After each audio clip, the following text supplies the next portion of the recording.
દર્શક મિત્રો, આપ જોઈ રહ્યા છો Banas crime 24 news Gujarati channel. હવે જોઈએ આજના મુખ્ય સમાચાર।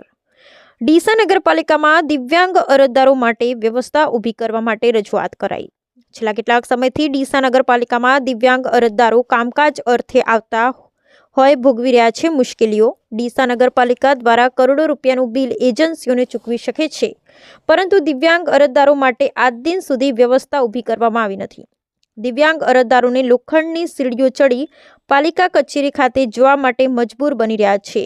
ડીસા NSUIના પ્રમુખ હાર્દિકભાઈ પઢિયારે પત્ર લખી પાલિકા કચેરી ખાતે લેખિતમાં રજૂઆત કરાઈ। Bureau report Haresh Thakkar, Deesa, Banaskantha.